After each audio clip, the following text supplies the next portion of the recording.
Welcome to the bakery. I am your chief baker, a beacon of light in a dark night. Today I want to talk about words. Effective communication requires sending an idea from one person to another. The way we do that is by either speech, which is verbal communication, or in written form.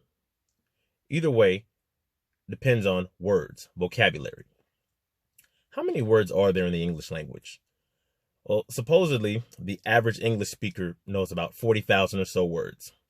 And there are probably about 170,000 or so words, active words in the lexicon. So the average person knows about 23% of the overall. Now, of course, that doesn't account for obsolete terms and the various conjugations and, things like that. But that's roughly the idea. But as broad as that sounds, anybody who speaks more than one language can tell you that English is lacking in certain areas. So there are ideas where there's no singular term that accurately and adequately captures the idea that your person is going for. What am I talking about? Let me give you some examples. First of all, as a resident of the United States, the common demonym that I use to describe myself is American. That's what we usually call each other, my fellow Americans, right? However, American is a general term because there's North America, Central America, and South America. So you can call yourself an American whether you live in the United States or Canada or Mexico, Guatemala, Belize, Ecuador, Chile, Brazil. All of those are part of America. So whereas you would have somebody living in Canada being referred to as a Canadian, somebody living in Mexico being referred to as a Mexican, somebody in Guatemala being referred to as a Guatemalan, somebody in Brazil as a Brazilian, that sort of thing. Those are their respective demonyms. What's an appropriate and accurate demonym for an inhabitant of the United States? In Spanish, they have a term for that. It's estadounidense. In English, that would roughly translate to something like United Station. And if you look it up, you can Google it. The term exists, but it's not something that we use casually, day-to-day use. Why is that? I don't know.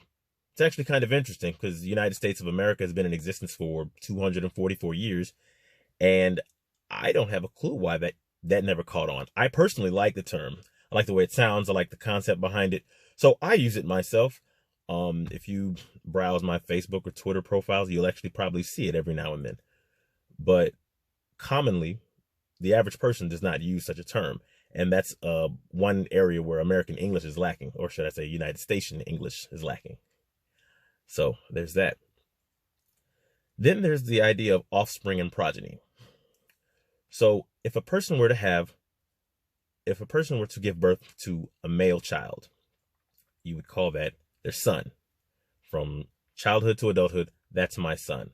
If a person were to give birth to a female child, from childhood to adulthood, that's your daughter. And if you had more than one son, you would say, these are my sons. If you had more than one daughter, you would say, these are my daughters. What happens when you put the two together? Like, this is my son and this is my daughter. Well, when they're little, it's easy to say, these are my children. Because the word child means, not an adult. The child is the opposite of adult. So that begs the question, when the son and daughter grow up, what's the appropriate term to call them? Because you could say, this is my son and my daughter. Or if there are more than one, you could say, these are my sons and daughters.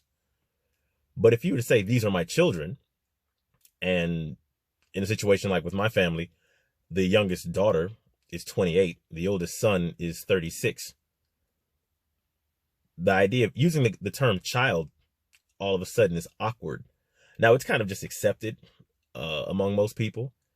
But I know it's always kind of bothered me because I tend to be really technical when it comes to certain terms. And so it's always felt weird to ask somebody who's, let's say, 60 or 70 if they have any children, knowing that I'm not asking whether or not they have babies or toddlers or preteens running around. I'm asking if they've got 30 and 40-year-olds who they raised. But we don't seem to have a casual term, because of course you could ask if they had offspring, progeny, seeds, if they had a brood. There are terms like that you could use, but there's no term that captures that idea. Like in Spanish, if you were to ask about somebody's son, you would say hijo. If you were to ask about their daughter, hija. And if you were to pluralize it, you would just say hijos. Unless, of course, it were specifically just daughters, and you say hijas. But you could use the male plural, hijos, to refer to all of them. It wouldn't matter how many of them there were. It wouldn't matter if it was 7 boys and 1 girl or 7 girls and 1 boy. And it wouldn't matter if they were only a year or so old or if they were 50, 60, 70. You would be understood when you said hijos. So that's the second thing where, for whatever reason, there's no casual equivalent in the English language. And that makes for a perfect transition into pronouns. Now, the interesting thing about pronouns, male's pronouns in general would be he, him, and the possessive would be his. Female's pronouns would be she, her, and the possessive would be her, hers. Plural would be they, them, and then the possessive would be their or theirs. And that's about where it stops. And so now let's think of a scenario where that sort of thing would get awkward. Going back to childhood. I remember reading a book, and I had gotten bored, and I kind of like flipped forward a few pages, and I just started reading on a page, and it said something like everybody was trying to read as fast as he could. And I couldn't understand what that was getting at without having to turn back and get the context. And that's about the point where I understood that if you're not specifying, you do one of two things. You either use the male pronoun, so as fast as he could, or the other thing that people commonly do is you use the plural and say as fast as they could. Everybody's trying to do such and such as fast as they could. But there is, now of course, the exception would be if you're referring to a group of all females, women, girls, then you would say as fast as she could. But interestingly, there's no truly gender neutral pronoun that describes an individual where you can say that sort of thing and it could go either way. The only purely gender neutral term that I can think of is it, and nobody wants to be referred to as an it, not that I know of. So it's interesting that we don't have a word for that that works. Like you can kind of say something like maybe one would want to read as fast as one can or one could, but that comes off as awkward. And again, it's not something that gets used in everyday casual conversation. And so, especially in recent years, as people have given more attention to the way they address people who might identify as transgender or who, for whatever reason, don't identify on either end of the male or female part of the gender spectrum. They might identify as something as gender fluid or non-binary or anything like that, and therefore not want to identify as male or female. Therefore, they wouldn't want to be called he or she, that sort of thing. The default there is to go to they or them. And what's always bothered me, strictly as a grammarian, is even as a child, before I knew anything about any of this stuff, is that's a plural. And if we're talking about something singular, then it doesn't fit because that's just against the grammatical rules. So the deficiency there in English is that there's no true singular term that's gender neutral that can be used equally to describe males or females or otherwise in a blind sense. I've always wondered why that sort of thing didn't exist, even as a child. So to recap, there's no demonym for inhabitants. I take it back.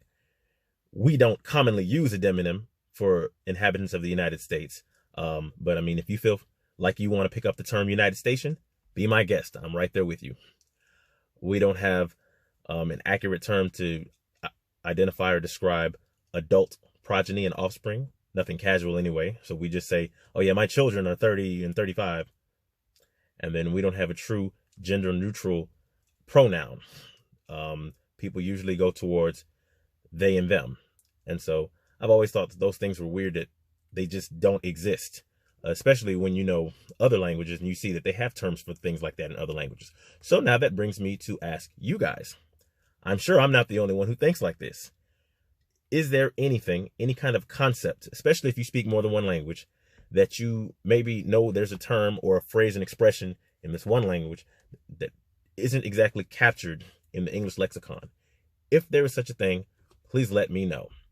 You know where to find me. Break Bread Bro on Facebook. Break Bread Bro on YouTube. Break Bread Bro on Twitter. I'll be there. So until next time, y'all keep full. Break bread.